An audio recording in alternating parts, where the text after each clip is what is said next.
¿Mm? Bueno, Ivana, hola, ¿cómo estás? Lucio, Octavio Robles, muchas Buenas gracias tardes. por ¿Qué verlos. tal? ¿Cómo le va, profe?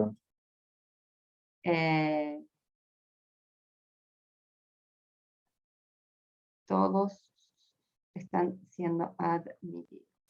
Bueno, en principio estamos, a ver.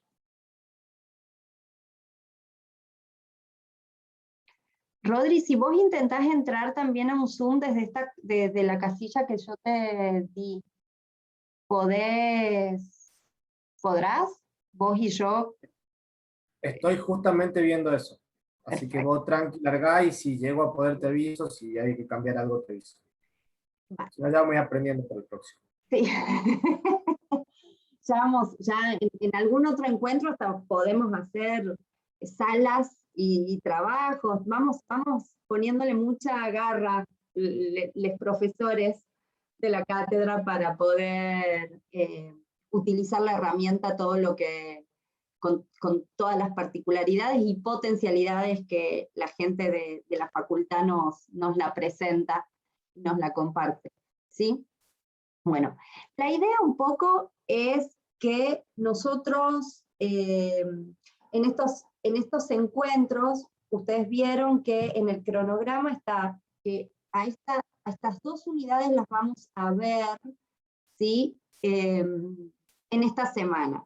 La idea no es que las vamos a ver concretamente en esta semana, sino que hoy por hoy se trata de que ustedes entiendan o de alguna manera se aproximen al paraguas de temas que presentan las dos unidades y nosotros desde el cuerpo docente vayamos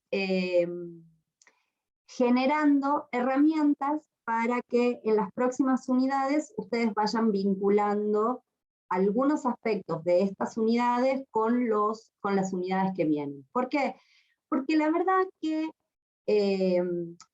la pretensión de poder conocer lo que son los sistemas internacionales de protección con las particularidades que cada sistema tiene, es un tema un tanto inabordable en un cuatrimestre en términos concretos, ¿sí? Y de hecho también hay una materia al final de la carrera que va a pretender dar esos aportes específicamente. Entonces, ahora lo que nosotros vamos a pretender, y un poco está explicado en la presentación del bloque en el aula virtual, es que ustedes tengan algunos elementos que les permitan ubicarse cómodamente cuando hablamos de que tal estándar lo ha desarrollado el Comité de Derechos del Niño, ¿sí? O que tal aspecto respecto de la protección efectiva del acceso a la justicia o de debido proceso lo ha ido desarrollando la Corte Interamericana en sus fallos, o que tal aspecto tiene que ver con las posturas desarrolladas, por ejemplo, respecto a la igualdad y no discriminación, por la Corte Interamericana a través de una opinión consultiva, o cuando hablamos muy, digamos, rápidamente sobre que tal o cual cuestión ha sido abordada por observaciones generales del comité de la CEDAW. O sea, empezar a hablar de todo ese tipo de documentos que hoy por hoy nuestro sistema normativo incorpora con un alto nivel de vinculación, ¿no? Tanto para la interpretación de ese tratado o para el control de convencionalidad que tienen que hacer los distintos funcionarios públicos en nuestro país, bueno, implica la necesidad de que tengamos como de alguna manera formateado el oído para saber de qué estamos hablando con ese tipo de cuestiones, ¿no? Porque tiene sus particularidades y sobre todo tiene fuerza vinculante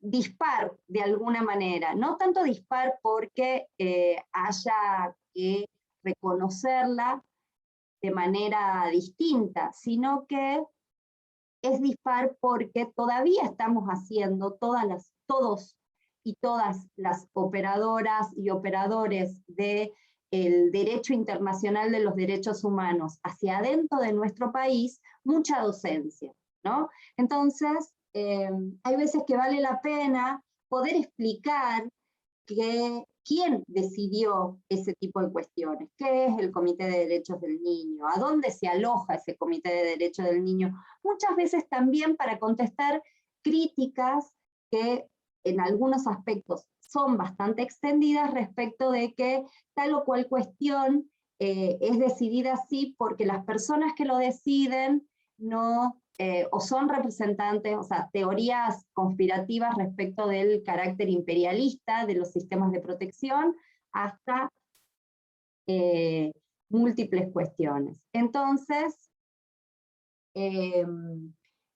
me quería referir un poco a eso, ¿no? A esa identificación de por qué es importante poder ver qué sistemas de protección son relevantes, por lo menos para una persona que habita en el territorio argentino.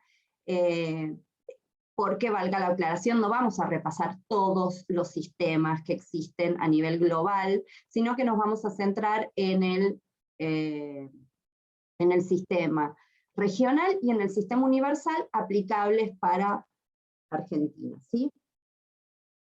Y ustedes van a ver que en las clases que tienen cargadas también en el aula virtual, abordamos algunos otros aspectos referidos a ciertos otros mecanismos de protección que no necesariamente tienen que ver con tratados, pero que siendo órganos supranacionales, también tienen una agenda de derechos humanos que puede resultar interesante, atractiva o importante de conocer. ¿Sí?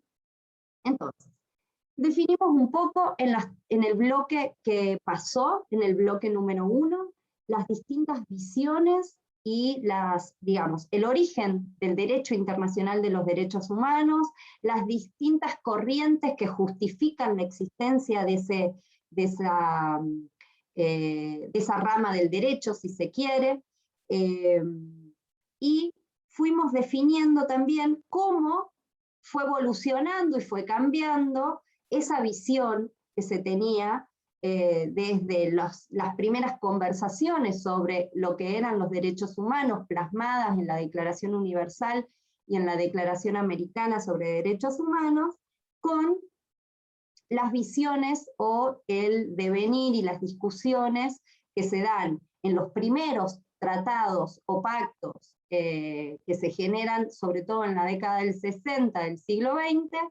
y que se generan a partir de allí, y el reinicio del derecho internacional de los derechos humanos con la caída del muro y la emblemática Conferencia de Viena de 1993.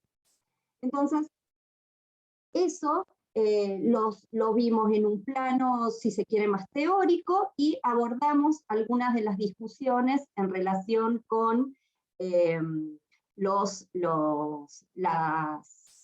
consecuencias prácticas de ese devenir, de esa evolución.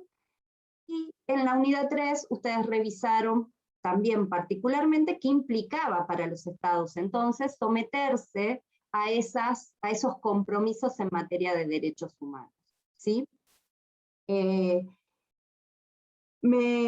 Entonces tenemos de alguna manera esa evolución en las primeras declaraciones, con una manifestación o con un acto político por parte de los estados, pero con tratados o con instrumentos internacionales de poca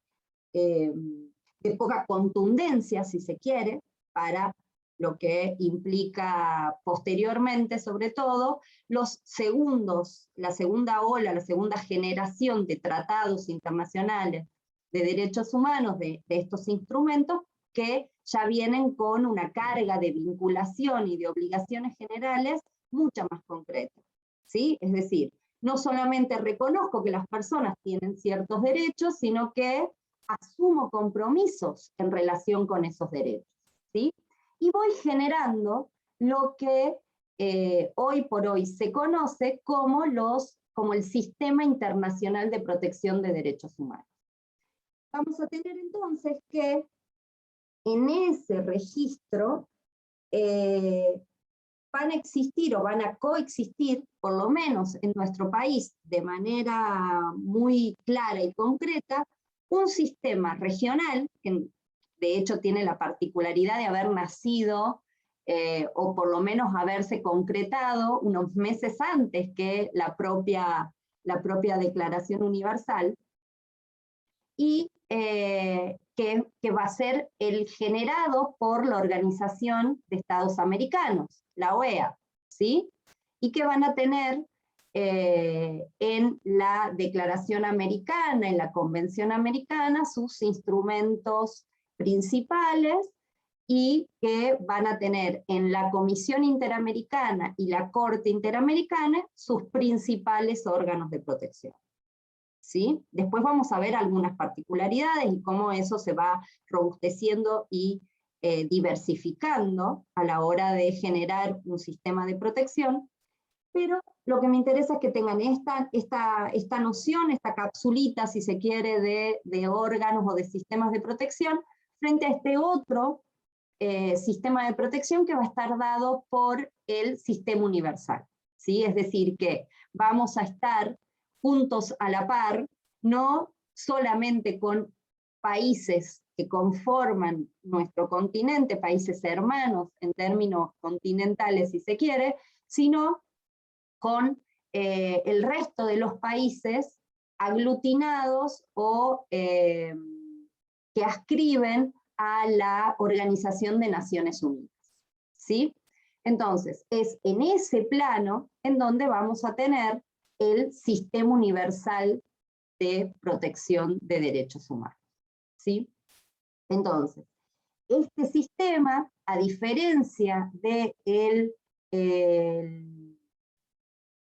el modelo, si se quiere, que tiene un poco más centralizado claramente, que tiene el sistema interamericano, el sistema universal, cuando ustedes vean, y en algunos videos que tienen propuestos, van a poder ver lo diversificado y la diáspora de distintos órganos de protección, se caracteriza por no tener un único instrumento, sino tener varios instrumentos, ¿sí? Vamos a tener el Pacto Internacional de Derechos Civiles y Políticos, el Pacto Internacional de Derechos Económicos, Sociales y Culturales, vamos a tener la Convención de CEDAW, contra toda la forma de discriminación contra la mujer, vamos a tener la Convención de Derechos del Niño, vamos a tener la Convención por los Derechos de las Personas Migrantes, de los Trabajadores Migrantes y sus familias, vamos a tener, ¿sí?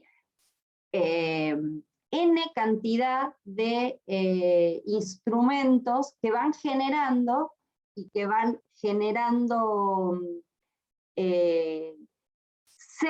cada uno de estos instrumentos va generándose su órgano de aplicación, su órgano de protección, su órgano de supervisión, ¿sí? Entonces, vamos a tener, por cada tratado internacional, vamos a tener un órgano de protección relacionado con ese tratado, ¿sí? Ahí están como las grandes diferencias, ¿sí?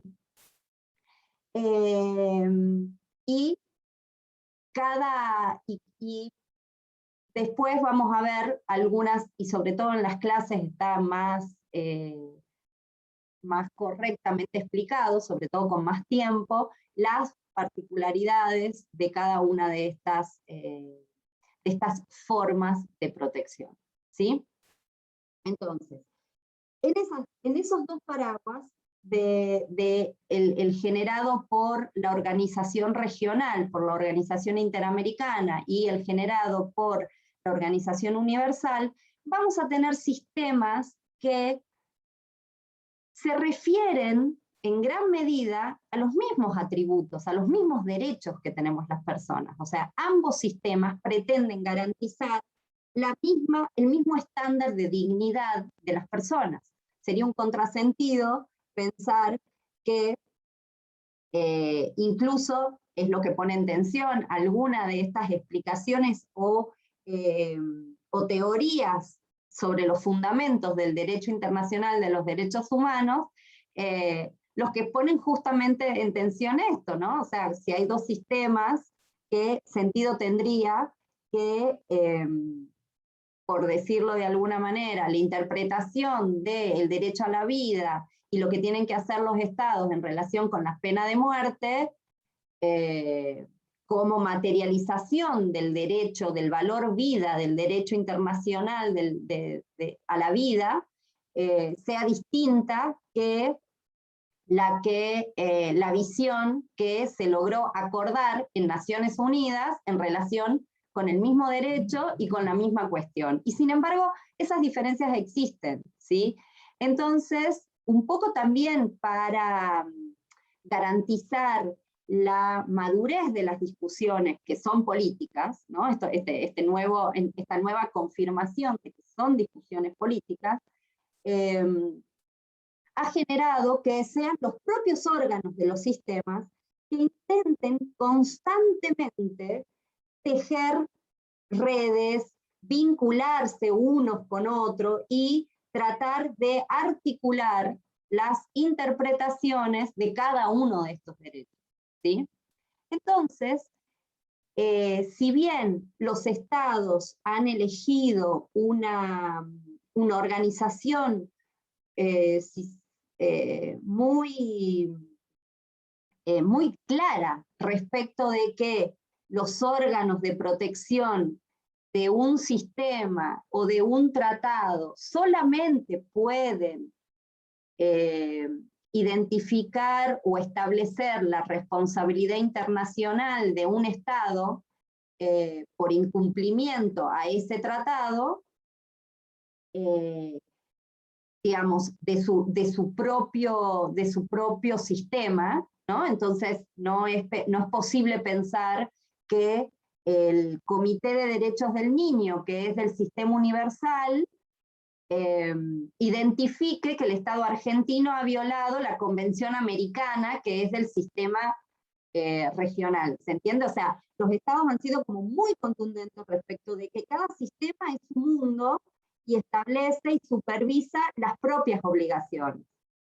Pero sin embargo, los sistemas, los órganos, los ejecutores del sistema han buscado y han generado múltiples articulaciones para salirse de esta coyuntura tan dividida y poder ir generando una jurisprudencia, una dogmática, un entendimiento, una interpretación del derecho internacional de los derechos humanos que no se oponga entre sí, ¿no? Entonces podamos estar pensando que el derecho a la vida, entendido por el sistema regional americano, por el sistema interamericano, tiene los mismos presupuestos, los mismos alcances, los mismos contenidos que el derecho a la vida en el que están pensando los distintos órganos de tratados que se enrolan o que trabajan en el sistema universal de derechos humanos, ¿sí? Y esto ha sido sobre todo lo que se ha logrado con con figuras tales como la interpretación evolutiva del derecho internacional de los derechos humanos, que es tan fuerte en el sistema interamericano y es como una marca registrada de la Corte Interamericana de Derechos Humanos, y a la vez ha sido y ha tenido su correlato en un sistema de Naciones Unidas especialmente preocupado por, al momento de definir estándares, ¿sí?, y de generar las observaciones generales o las recomendaciones generales, que son de alguna manera los instrumentos que abordan casi teóricamente lo que quiere decir tal o cual derecho, ¿sí?, dentro de un tratado, tienen una particular sensibilidad respecto de tener en cuenta lo que se ha ido produciendo en los sistemas regionales. Y en el sistema interamericano, como un sistema que ha evolucionado muy favorablemente, muy fuertemente, han tenido grandes referencias, ¿no? Entonces vamos a tener que el Tribunal Europeo de Derechos Humanos, que es como el par de la Corte Interamericana de Derechos Humanos, se apoya enormemente en la jurisprudencia interamericana para materias como reparaciones de derechos humanos o cómo analizar las desapariciones forzadas, ¿no?, que son como procesos más propios del sistema que han tenido una evolución, desgraciadamente, tenemos como ese dudoso orgullo de haber generado grandes teorías en relación con cómo litigar o cómo proteger internacionalmente o cómo responder internacionalmente a fenómenos como la desaparición forzada de personas y el terrorismo de Estado. Entonces, en el sistema universal se apoyan mucho en esos antecedentes. Y la Corte Interamericana, a su vez, no ha tenido, o es más relativamente reciente, la oportunidad que ha tenido de analizar las obligaciones tal vez en materia de derechos económicos, sociales y culturales, por las limitaciones propias que teníamos como sistema interamericano, bueno, que teníamos y tenemos, pero ahora parecen un poco más saldadas, en relación con lo relativo a los derechos económicos, sociales y culturales. Entonces, para analizar el contenido de esos derechos, se apoya o utiliza muy frecuentemente todo aquello que haya producido el Comité de Derechos Económicos, Sociales y Culturales de Naciones Unidas, ¿sí?, que no tenía la limitación que tenía los órganos interamericanos para poder analizar cada uno de esos derechos con un grado mucho más rico, con un grado de detalle mucho más rico, se me había perdido la palabra detalle, con un grado de detalle mucho más rico que el pacto, que el artículo 26 que nos proponía por todo concepto la Convención Americana de Derechos Humanos, ¿sí?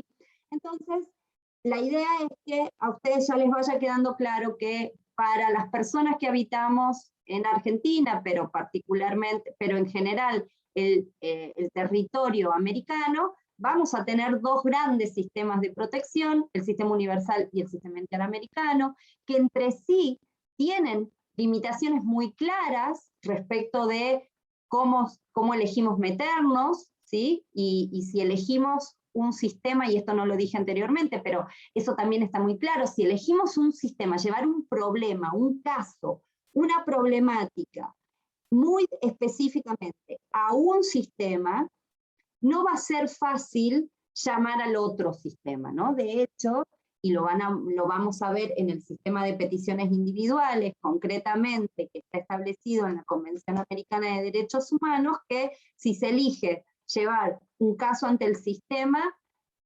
interamericano, el caso no puede ser llevado ante el sistema de Naciones Unidas. El sistema de Naciones Unidas no es tan tajante, sobre todo en los últimos sistemas de peticiones individuales que se vienen desarrollando por protocolos adicionales a los tratados originales. Estoy hablando concretamente del sistema de peticiones individuales de la Convención de Derechos del Niño y de la Convención CEDAW, del Comité de CEDAW, ahí no es tan, hay una posibilidad de ingreso un poco más amplia, pero en general tenías que elegir un sistema u otro. Pero sin embargo, los sistemas, por esta filosofía o esta necesidad, a mi entender, muy bien comprendida, van tejiendo fuentes, van tejiendo puentes, y es muy común hoy por hoy que quienes litigamos o quienes llevamos casos ante el sistema interamericano o quienes discutimos con el sistema interamericano o con el sistema universal la interpretación de tal o cual derecho de cierto tratado, también llevemos, ¿sí?, las interpretaciones que sobre esos derechos en otros tratados han hecho otros órganos de protección, ¿sí? Y así, por ejemplo, ustedes si ven la Convención Americana de Derechos Humanos, en su artículo 19, van a ver que tiene una referencia muy general a los derechos del niño, ¿no? Y dice que toda persona tiene derecho a un nombre propio, que todo niño tiene derecho a las medidas de protección que su condición de menor requieren por parte de su familia, de la sociedad y el Estado. Único artículo en todo concepto referido específicamente a derechos del niño en el sistema interamericano, ¿sí? Eso quiere decir que los órganos de protección interamericanos no han podido referirse al derecho a la salud de los niños, al derecho a una vida libre de violencia de las niñas, al derecho al acceso a justicia de los niños, a los derechos de los niños migrantes separados de sus padres, o solamente lo han hecho en el marco que le ofrecía este escueto artículo 19. No, ¿por qué? Porque lo que hicieron los tratados internacionales es decir, todos los estados americanos que conforman la convención, que forman parte de la Convención Americana de Derechos Humanos, han ratificado el instrumento más ratificado de la historia, que es la Convención de Derechos del Niño. Y como la Convención de Derechos del Niño se refiere a los derechos humanos que tienen los niños, y todas las personas son niños, es decir, todos los niños son personas, ¿sí?, vamos a interpretar el artículo 19 a la luz de la Convención de Derechos del Niño, ¿sí? Entonces, si bien analiza el contenido del artículo 19, declara la violación la eventual vulneración del artículo 19 de la Convención Americana, lo que hace es interpretar esas obligaciones generales a la luz de toda la Convención de Derechos del Niño, ¿sí? Y trae, por supuesto, para hacer ese ejercicio, todo aquello digamos, de lo producido y decidido por el Comité de Derechos del Niño, ¿sí? Entonces, la primera foto que me gustaría que a ustedes les quede clara es esto. Existen sistemas que los estados los han pensado como sistemas separados, pero existen estos puentes, y por eso ustedes van a ver que, por un lado, nuestra Constitución incorpora tantos tratados interamericanos como tratados universales, y nuestra materia, si se quiere, trae tanto materiales como de Naciones Unidas como de el sistema interamericano para analizar el contenido de cierto derecho o el contenido de cierta obligación general. Entonces va a ser muy frecuente que ustedes se encuentren con documentos que nacen en el sistema universal y documentos que nacen en el sistema interamericano. Pero lo importante es que ustedes puedan asignarles el mismo valor, si se quiere, como cita de autoridad, ¿no?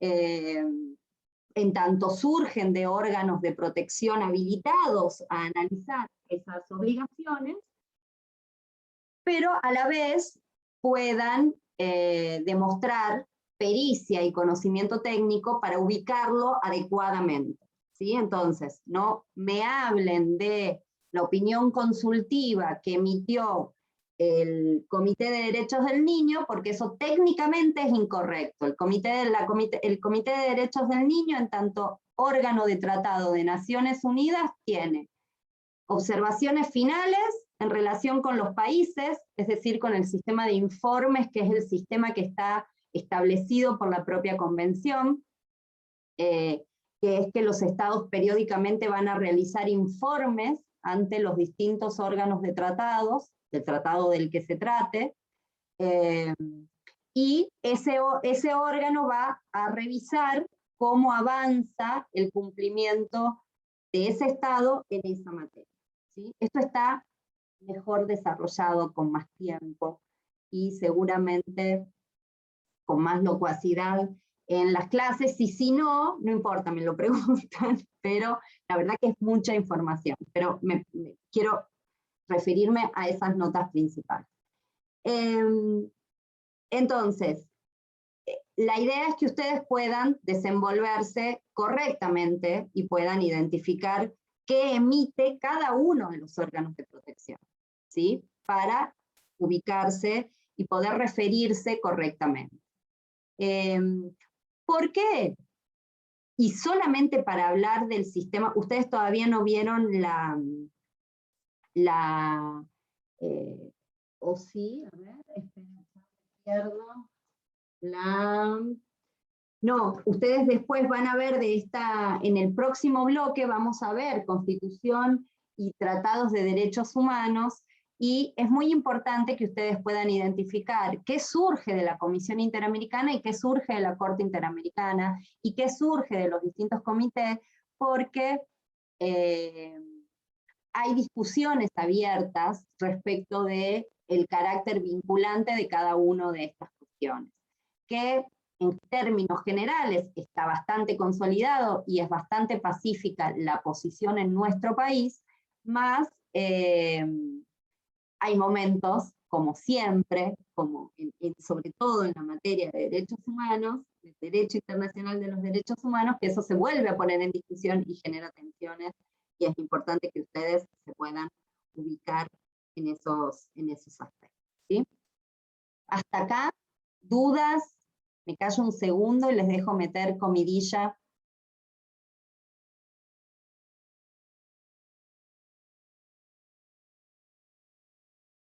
¿Alguien tiene alguna experiencia en sistemas internacionales de protección? Porque se acuerda de un caso, porque sabe algo, porque alguna vez leyó algo.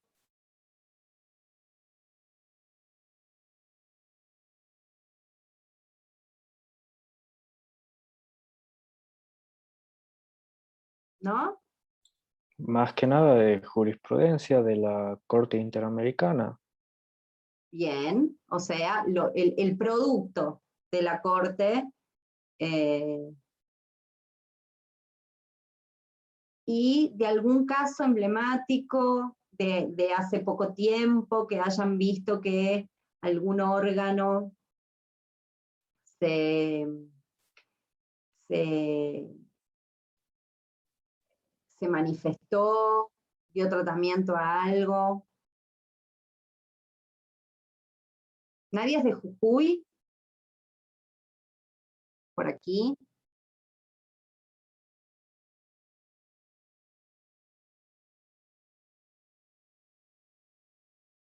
El caso, por ejemplo, de Milagros Salas y la Comisión Interamericana interviniendo en esa problemática.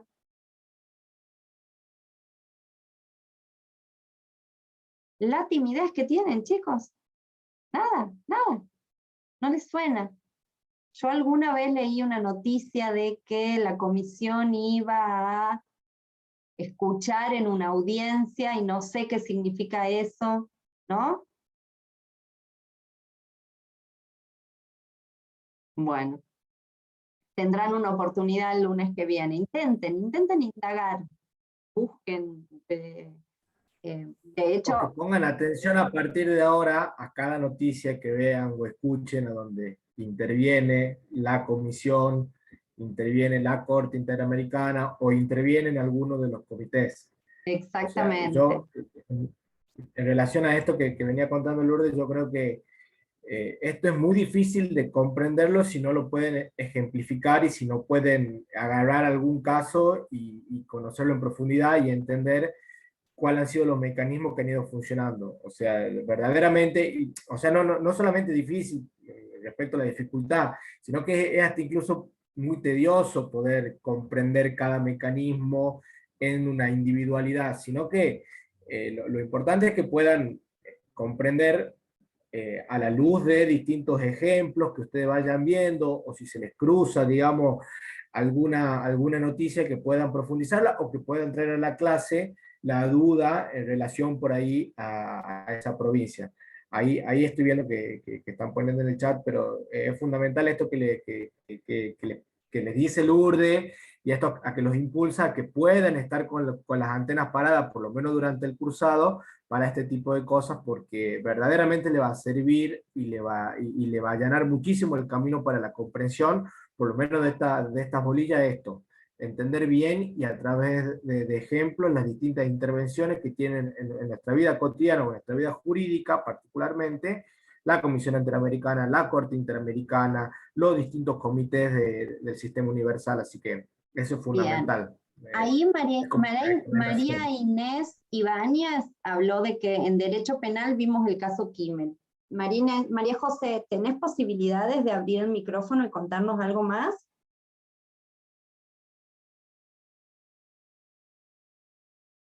María José, perdón, no Inés. Hola, profesora. Hola.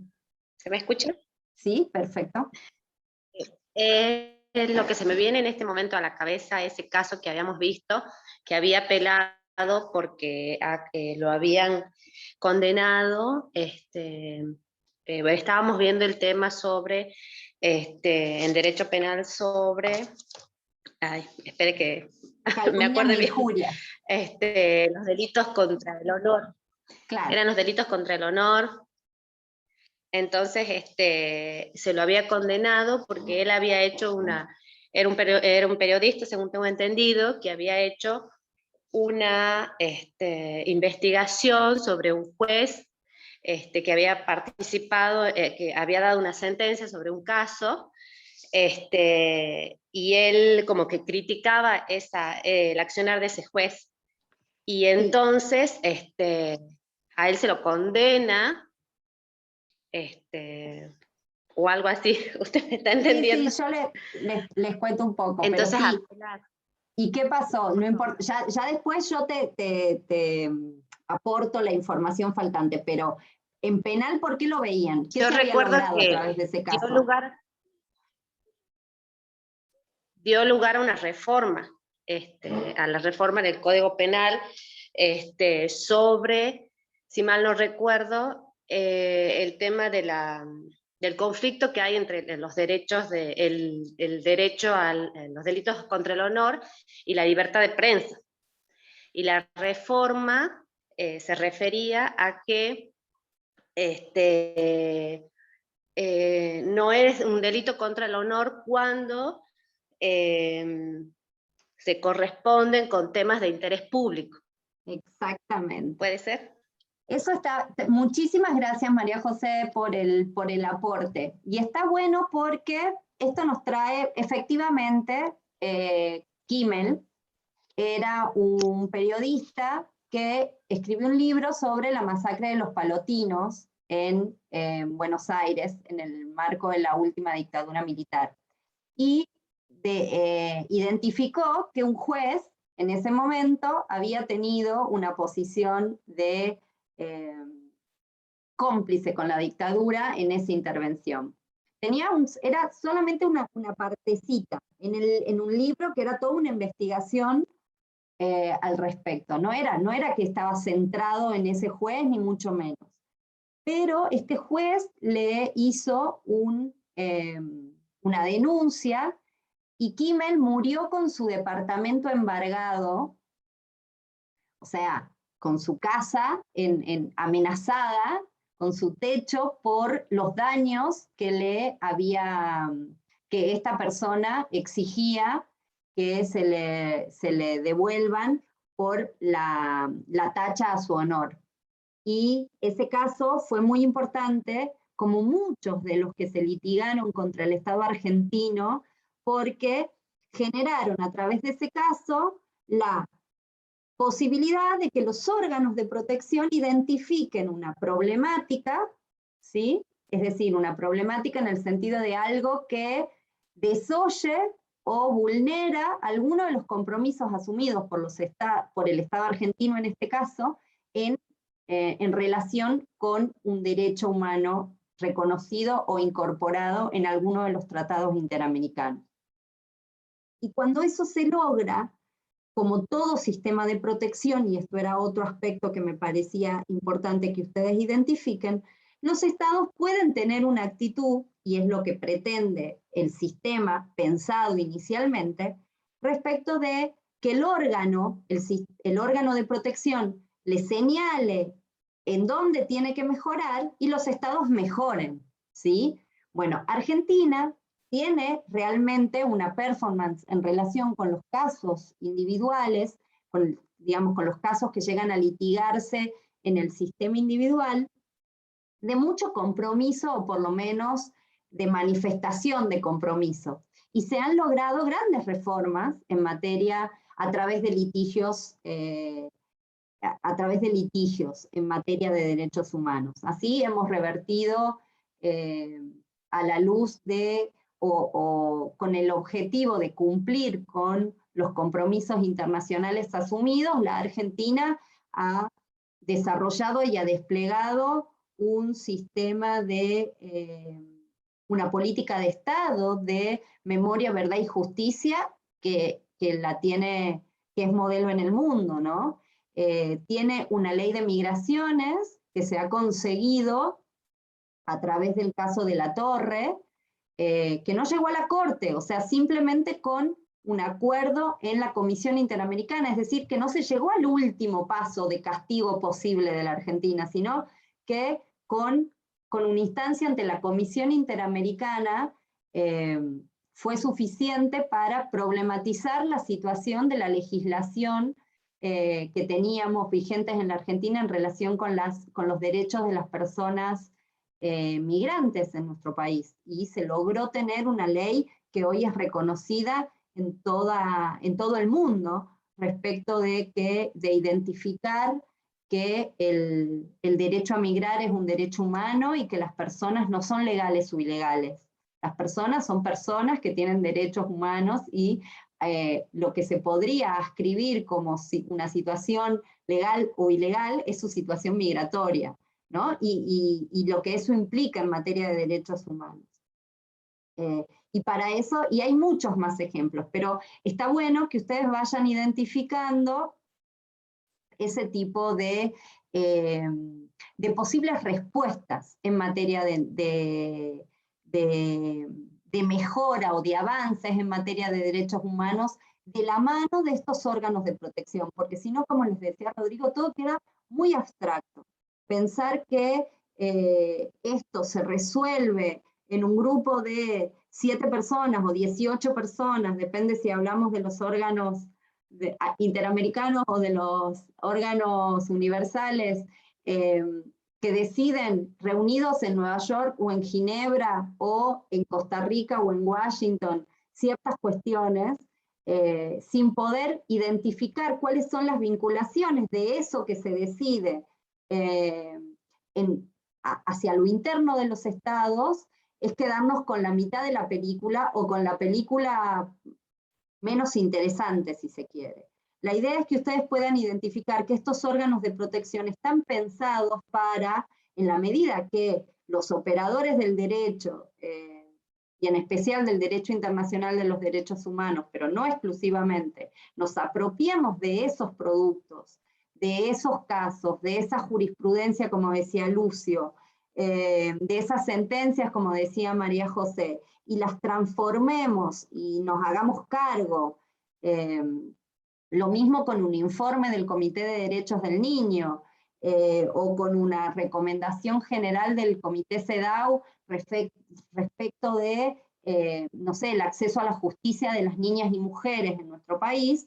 Vamos a empezar a ser nosotros mismos operadores o motores de ese cambio que termina concretándose en una mejor protección, en una mayor vigencia de esos derechos humanos.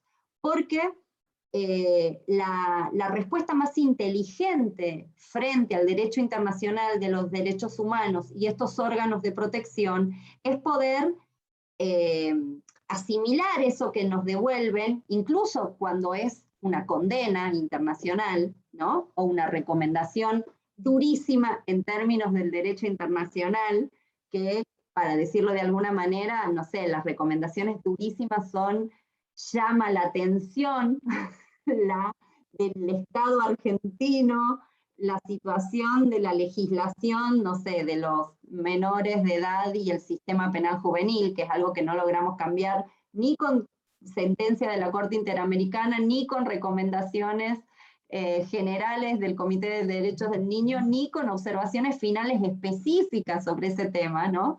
Del Comité de Derechos del Niño, pero en la medida que eso se lo incorpore como agenda, nos marca una hoja de ruta por donde lograr y mejorar esos objetivos. Y eso marca una diferencia muy grande entre los países que toman nota y hacen el esfuerzo, de aquellos países que se enojan, rechazan estas recomendaciones e incluso han llegado a irse del sistema interamericano, denunciar la convención. Y en relación con eso, me parecía importante que ustedes lo tengan en cuenta, porque eso marca la política internacional en materia de derechos humanos de un Estado, ¿no? La postura ante los órganos de protección y las reacciones ante aquellos mensajes que los distintos órganos de protección dan en relación con un Estado parte. Rodri, perdón. Sí, ahí hay una pregunta que seguramente vos la vas a contestar, pero bueno, me parecía que era interesante también, ahí también está levantando la mano Ivana, ya te damos la palabra, respecto del aporte que ha hecho la compañera, que en esto que dice Lu, reafirmar esto, o sea, ese caso, por ejemplo, el caso Kimmel, es un caso muy patente del impacto que puede llegar a tener una sentencia de la Corte Interamericana de Derechos Humanos en las políticas públicas y en, digamos, en la reforma de determinadas leyes dentro de un Estado nacional. Por eso es muy interesante y yo creo que ese fallo, como muchos otros, es muy claro y es muy patente. O sea, Kimmel, después de los 90 haber sido condenado, de haber sido condenado no solamente con cárcel, sino a pagar una indemnización, ese caso llega recién a la Corte en el año, si no me equivoco, 2004, 2005, 2006, y recién tiene fallo de la Corte en el año 2010 o 2009. Y en el año 2010 la Argentina acata el fallo de la Corte Interamericana y lo que hace es sacar de su sistema jurídico penal las penas para este tipo de delitos.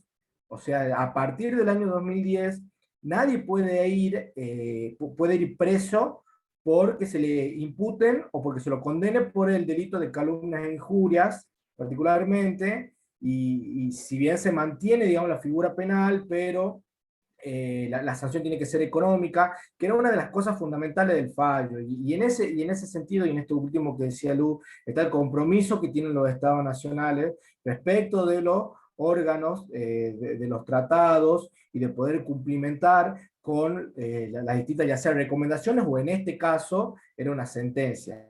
Y bueno, ya, ahí me parece, ahí Lu te hace una pregunta que ahí me parece que están confundiendo comisión y corte, pero te la dejo para que vos ahí la resolváis. Y Ivana Romero está pidiendo también la palabra, no sé cuándo vos le querés dar. Sí, ahora le voy a dar a Ivana Romero y a Agustina y después contesto en el ratito que me queda. A ver. Ivana.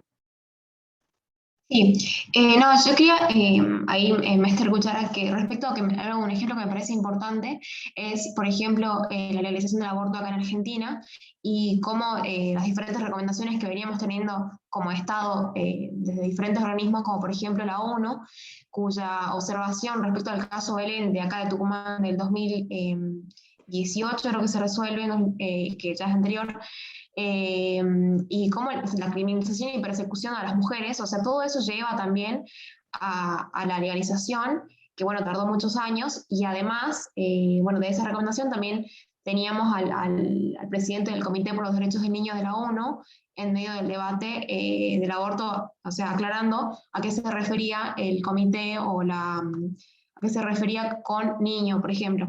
Y bueno, yo creo agregar eso que me parece un buen ejemplo, como todas esas observaciones y recomendaciones de diferentes organismos como ser de la ONU acerca de la legalización, bueno, que finalmente se dio.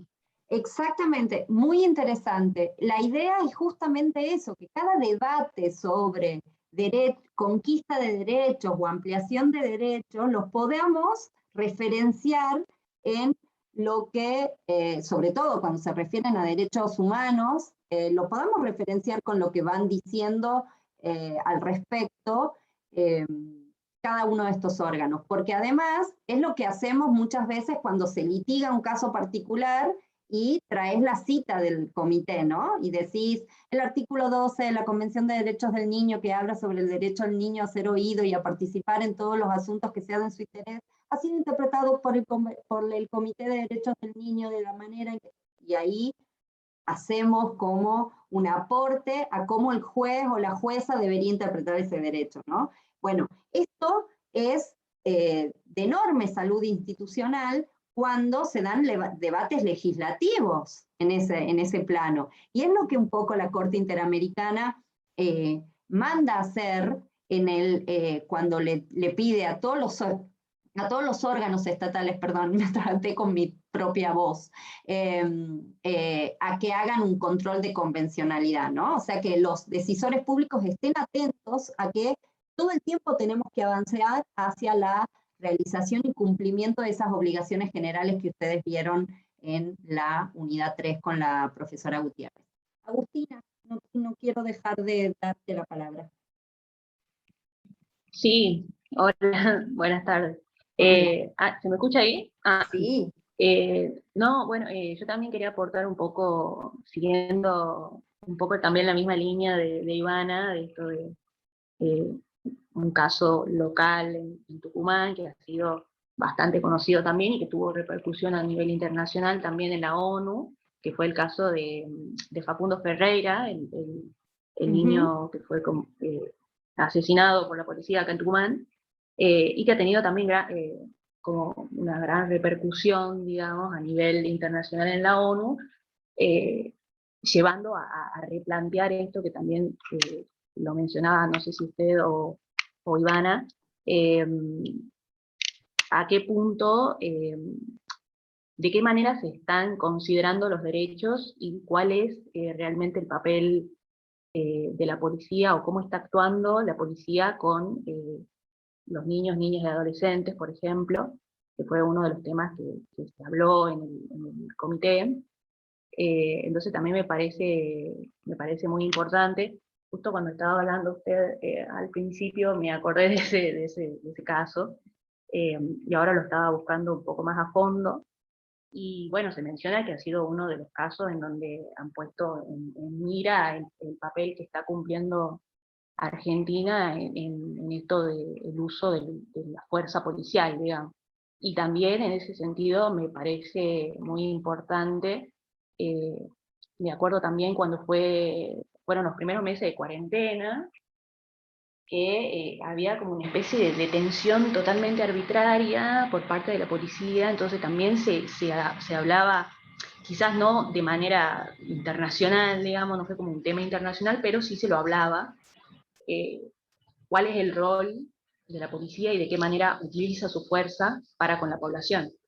Entonces, bueno, nada, eso era mi aporte.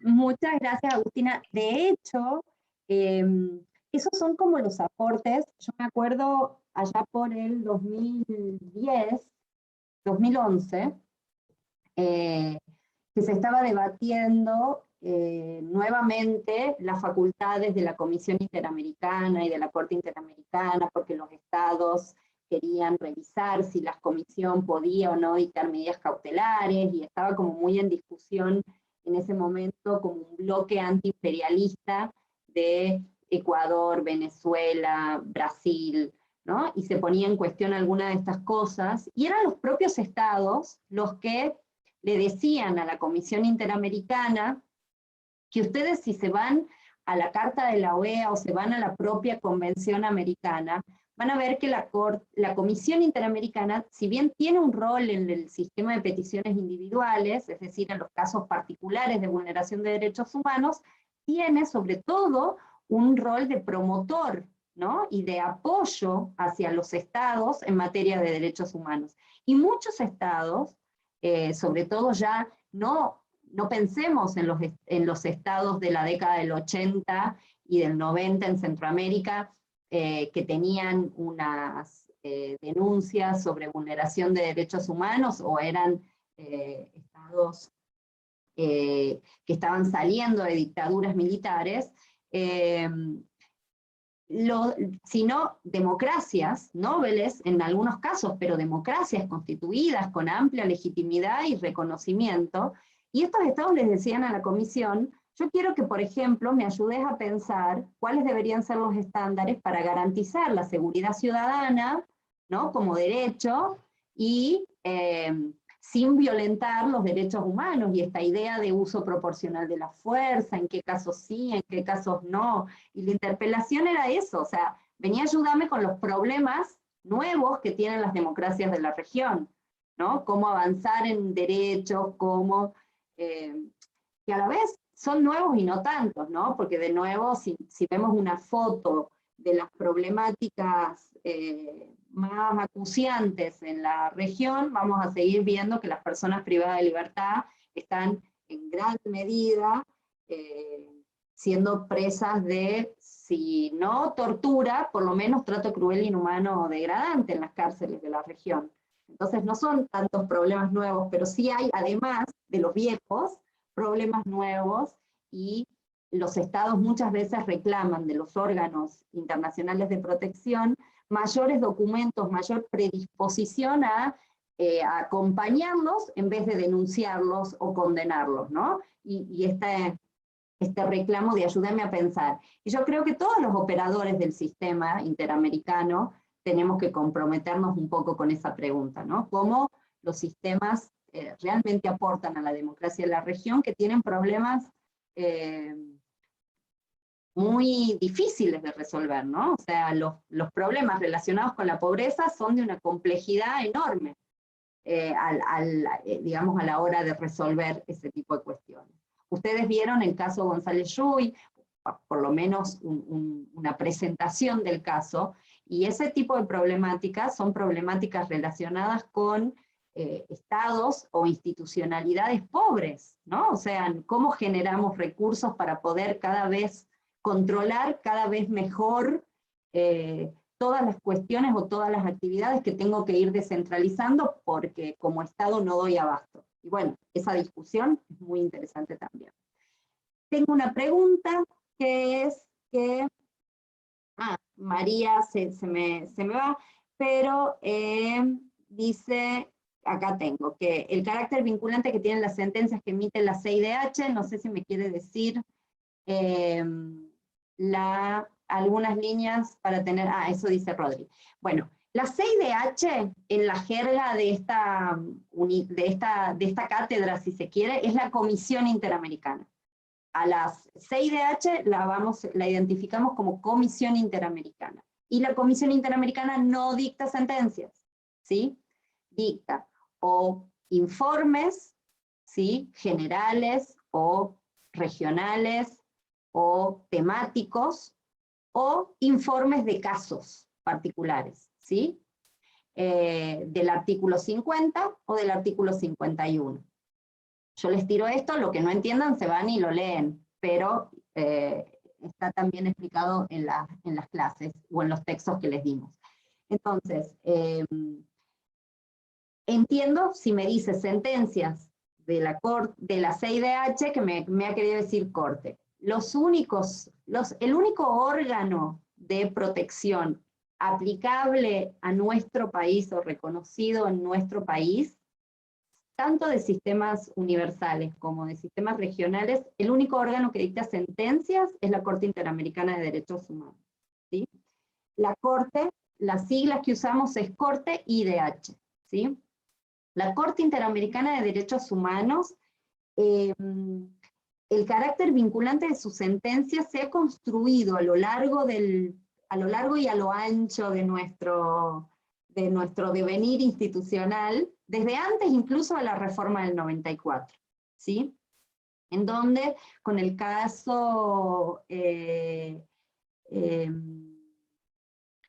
Ernequian contra Sofovich, se empieza a interpretar que hay ciertos compromisos que como el Estado argentino asume en el marco de la comunidad internacional, es decir, los tratados internacionales de derechos humanos, van a tener un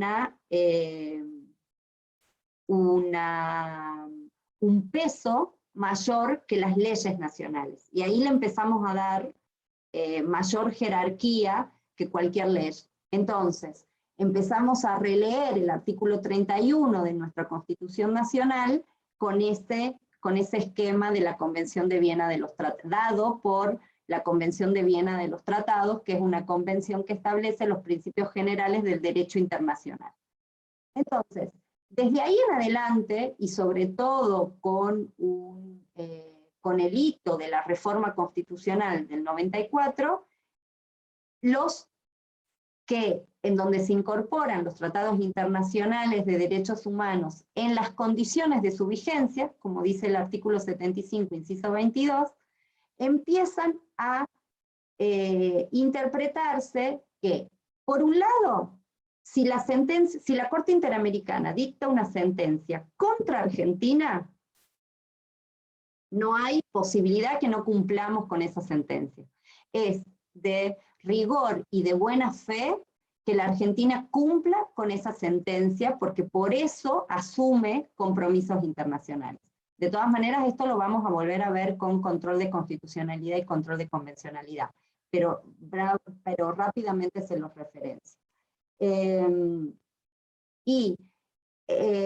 Pero al margen de eso, en tanto la Constitución misma establece que los tratados internacionales son incorporados o tienen la jerarquía constitucional a nuestro bloque constitucional en las condiciones de su vigencia, implica de alguna manera, no es de alguna manera, así lo ha interpretado en nuestra Corte Suprema incluso, que esas condiciones de su vigencia es aquello que los órganos internacionales de protección, es decir, los órganos que están llamados a supervisar el cumplimiento de esos tratados, dicen que esos tratados son o dicen. ¿Se entiende? O sea, para saber si cumplo o no con el contenido del artículo 19 de la Convención Americana de Derechos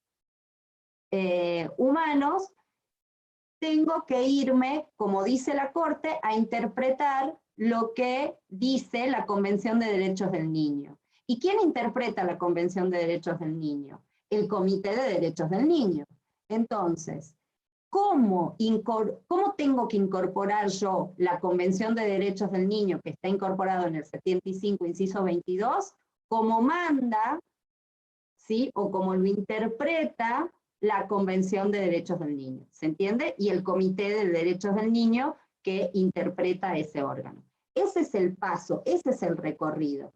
Entonces, la obligatoriedad o no de las sentencias está enmarcada en este cuadro general, ¿sí? Entonces, yo no puedo decir que cumplo con el tratado, con un tratado de derechos humanos, si desoigo las interpretaciones que de ese tratado de derechos humanos hacen o han hecho los órganos de protección encargados de monitorear el cumplimiento de ese órgano. porque si no es lo mismo que no cumplir de buena fe con esos compromisos.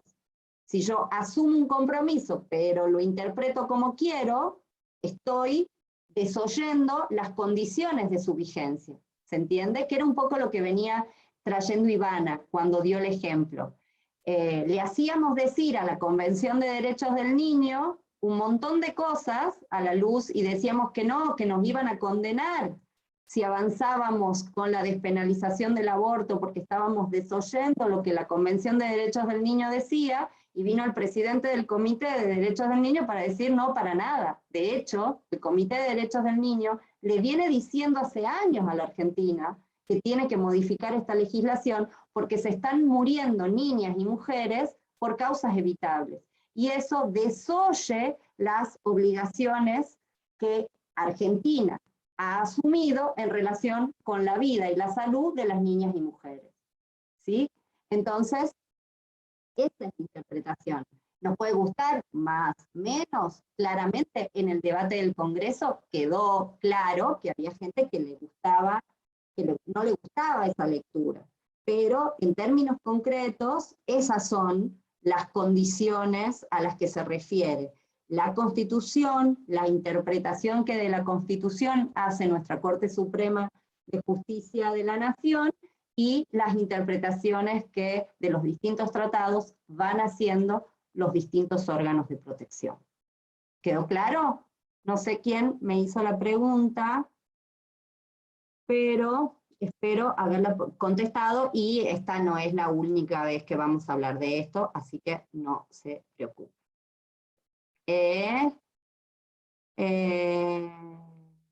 Dice, ¿por qué todos reclaman por los derechos de los condenados por delitos contra otros seres humanos que hasta incluso perdieron la vida? ¿Y dónde quedan los derechos de esas víctimas? Como para el derecho penal, el muerto deja de ser persona y por lo tanto se determinarán sus derechos, pero las víctimas quedan destruidas por el delito, no tienen derechos humanos. No sé quién me preguntó esto, me gustaría, a ver si puedo saber, el Roberto, simplemente Roberto. Ah, acá lo tengo a Roberto, ahí me dejó verlo. Roberto, en general, hoy por hoy, no sé si estoy tan de acuerdo con la visión que buscar el reconocimiento de los derechos humanos de las personas que tienen que enfrentar un proceso penal para determinar su responsabilidad en un hecho delictivo o no, ¿sí? Personas que gozan de la presunción de inocencia, del principio de legalidad, del principio de irretroactividad de la ley penal y de múltiples garantías que están en nuestra Constitución y también en los tratados internacionales de derechos humanos, desoye o va en desmedro de los derechos de las víctimas. Los estados tienen que poder hacer ambas cosas. Pueden tener que garantizar esos derechos para las personas que son acusadas de cometer un delito, y tienen que poder garantizar los derechos de las víctimas a poder tener un proceso que atienda su reclamo y no deje impune ese delito. Pensar que el juego es de suma cero y que si pienso en los derechos de los delincuentes no estoy pensando en los derechos de las víctimas, es una trampa, es una falacia, no es un juego de suma cero. No, un derecho no va en desmedro de otro.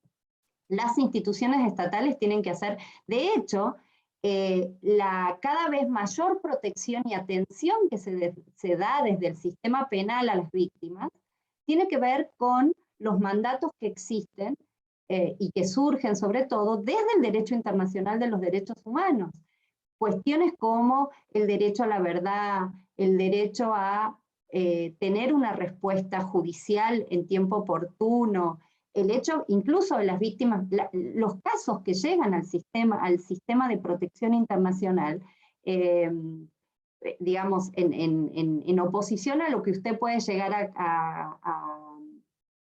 a imaginar, no son de personas acusadas de cometer delitos, son casos de víctimas del terrorismo de Estado, por ejemplo, que dejó impunes un montón de delitos que se cometieron o desde el Estado o con el acompañamiento o aquiescencia o disculpa u omisión del Estado de perseguirlos y condenarlos. No es una tensión que ponga incómodo al derecho internacional de los derechos humanos, porque ha dado muchas respuestas en relación con el derecho a las víctimas a recibir resarcimiento y atención por parte de los estados. Así que no caigamos en la trampa de pensar que una cosa se opone a la otra, porque, y ustedes lo van a ir pudiendo, y espero que les guste tanto la materia como para abordar con la debida atención esas cuestiones en las unidades, sobre todo más adelante, relativas a debido proceso y garantías judiciales y derechos de grupos y de víctimas. Van a ver cómo el derecho internacional de los derechos humanos ha puesto especial atención en las víctimas, ¿no? En las víctimas tanto de delitos comunes como con alguna particularidad, como cuando se es miembro de algún grupo, como las mujeres o las niñas o los niños de la calle y ese tipo de cuestiones. No sé, a ver qué dice Milagro Salas: no es alguien inocente en sus delitos y sin embargo el CELS busca la intervención de la Comisión Interamericana de Derechos Humanos. Y aquí ya se picó, porque Lucy dice, ¿cuáles serían esos delitos? Bueno, justamente, eso es lo que está en discusión, y está en discusión desde el sistema interamericano de derechos humanos, que está interviniendo y siguiendo de cerca este caso, porque lo que no está sucediendo es que se confirmen esos delitos, ¿no? O sea, Milagro Salas está... enfrenta algunas acusaciones de delitos que todavía están abiertos, y la verdad que los que se confirman, esos delitos, que pensar que una persona, no sé cuánto tiempo lleva, ya como 4 años presa, porque supuestamente mandó a gente para que le tire huevos a tal o cual candidato, parece que desoye por lo menos el derecho penal mínimo, ¿no? O la proporcionalidad.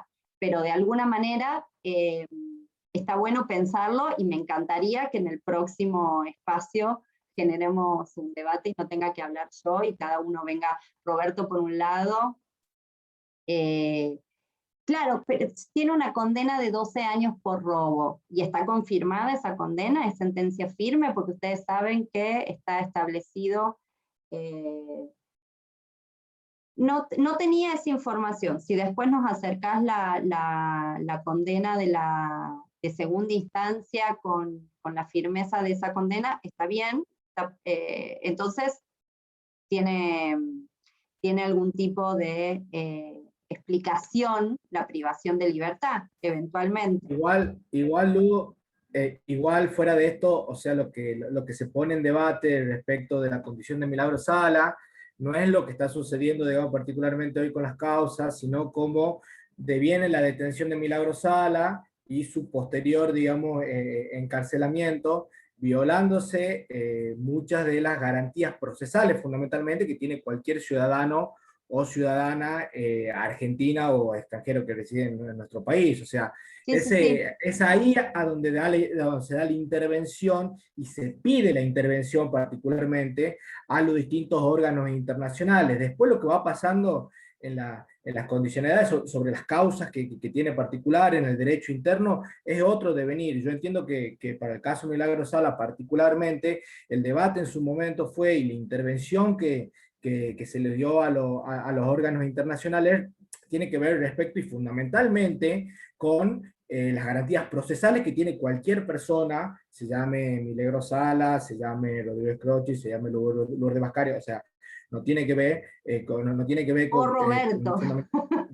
Eso es lo importante. Y también por el delito que sea, así sea por tirar huevo o por robar, tiene que tener el debido proceso, o sea, garantizado constitucionalmente. Las garantías procesales de debido proceso, de respeto a todo nuestro organigrama jurídico. Esto es una opinión personal, pero particularmente en el caso de Milagro Sala, al momento de su detención y durante el momento en el que se la detiene detenida, bueno, fueron claramente violadas. No solamente lo dijo no lo digo yo, sino que eso también lo dijo de alguna manera la comisión. Ahí hay un caso interesante que para analizar en su momento, que ahí se pidió una medida cautelar, o que es una cuestión particular que se puede llegar a pedir a los órganos interamericanos, pero bueno, es un caso especial que está bueno analizarlo, debatirlo, y verlo en perspectiva. Y repito lo que he dicho al comienzo, es fundamental que podamos ir profundizando sobre los ejemplos para poder comprender de mejor manera, incluso de manera más pedagógica, tal vez, todo lo que tiene que ver con la materia. Sí, bueno, entonces, dicho esto, la verdad que no quiero seguir, digamos, reteniéndolos. Yo esto va a quedar grabado, los invito, ¿y van a seguir pidiéndome la palabra o quedó la mano levantada?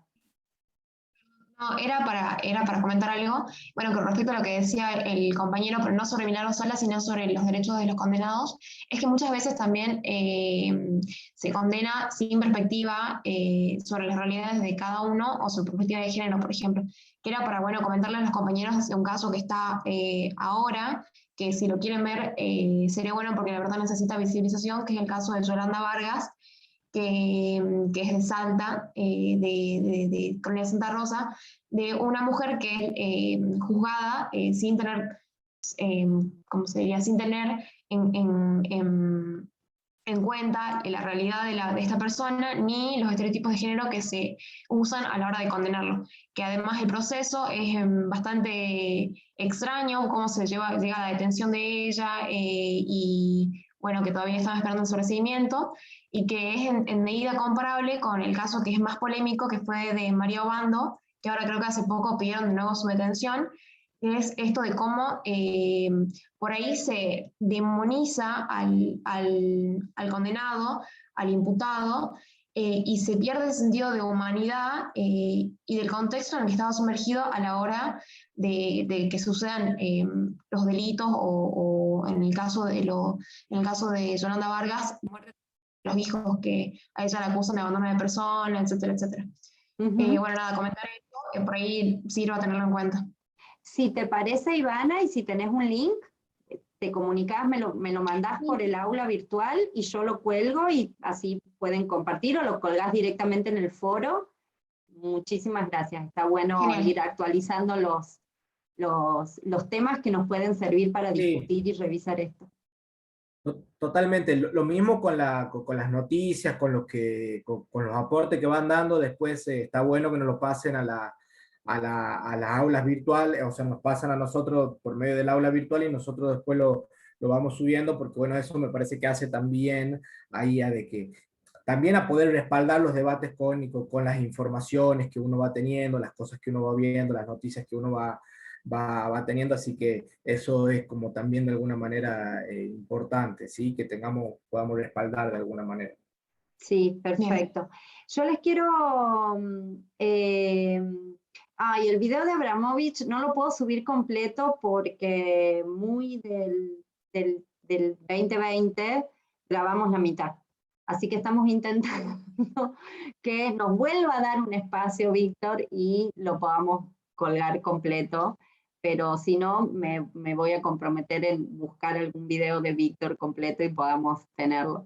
Pero si no, les pido por favor que estén atentos. El lunes que viene arrancamos a las 2 de la tarde, o sea, en el horario tradicional de la comisión, porque vamos a hacer una especie de cine-debate.